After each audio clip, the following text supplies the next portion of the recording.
Brought to you by the Ramsey Network app. Download today to go further with Ramsey.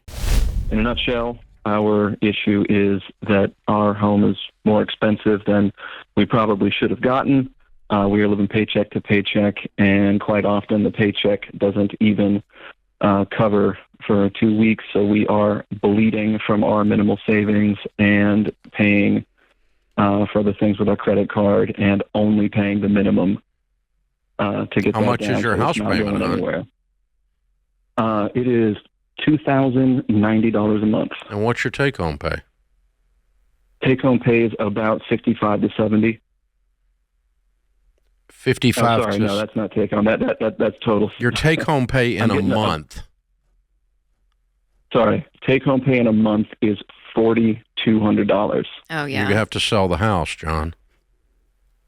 That's what we were thinking about doing. You don't have a choice. The biggest expense. Yeah, you can't. Your house pays 50% of your take-home pay, hon. You can't do that. That's why you're dying. Yeah. I mean, you had a feeling question of that, but the arithmetic is screaming that you're starving to death. So I guess my biggest concern with that is if we're not able to, if we don't have enough equity in the home to cover closing costs. John, you can't stay in the out of house. Pocket, you can't stay in the house. How does that look? Like, where does that money come from? I guess. Well, right now you're putting it on credit cards. Yeah, that's true. Yeah. So I'd rather have $5,000 on a credit card than a mortgage you can't afford. So what's the math of the mortgage right now, John? What do you guys owe? We owe $287. Okay, how much is it worth? I mean, or what can you sell it for? We actually just got it back down to what it was worth when we got it was $287.5. But some of the closing costs were rolled into the. When did you mortgage, buy it? So it was $293. It was in November of 22. Okay. Go online at RamseySolutions.com and get one of our Ramsey trusted real estate agents that are high performers that actually know what the flip they're doing. Have them come out and look at this and give you a market analysis and tell you what you can do. But you've got to find a way out of this thing. It's not sustainable. That's what you already knew. You just needed someone else to say it out loud. I think you might be right. It's not even close. You're not like on the bubble or anything. You're over in the deep end of the pool. There's no debating. Now the only thing that could happen is, do you have anything in the near future, in the next 6 months, with your daytime career, your normal career, that looks like you're going to have a huge increase in pay? Second job would be the only. No. I wasn't what I was talking about. Second job is not sustainable. No. I don't want to sign up for something where I do a second job for 15 years. I'll do a second job for a short period of time to get out of a mess, clean up a mess, right? But you don't want to do that. You're house poor. This house owns you. You don't own it. I'm so sorry. And it's going to be a little embarrassing. But you guys, you got married and everybody yelled at you and said, young couple, go buy a house, go buy a house, go buy a house, go buy a house.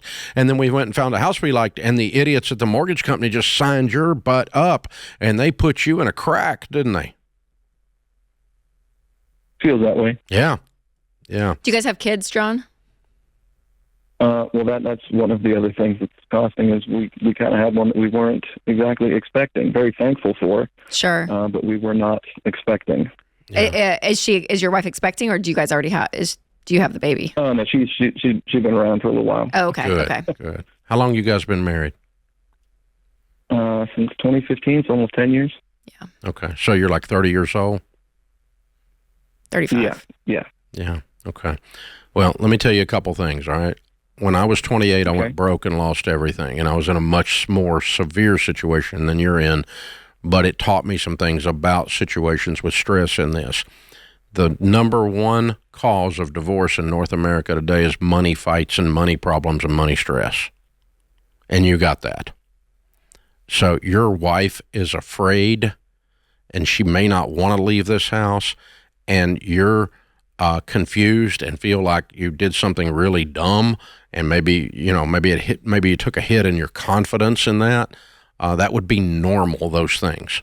If y'all are having money fights and she's very afraid and you're not as confident as you were before all of this mess, you would be normal. That would be a normal reaction to your situation, okay? What I want you to do is get away from all that. The destabilization of your marriage, your lack of confidence, her being terrified. This house is not worth it. It's just a stupid house. There's a house on every corner in Pittsburgh. I've been there. They're everywhere. And you'll get you another house that doesn't get you. You'll never do this again. You'll never make this mistake. You got the rest of your life to make other mistakes, but you'll never make this one again, right? Yeah. It's no fun, is it? It's not. Yeah. Is what I was saying true?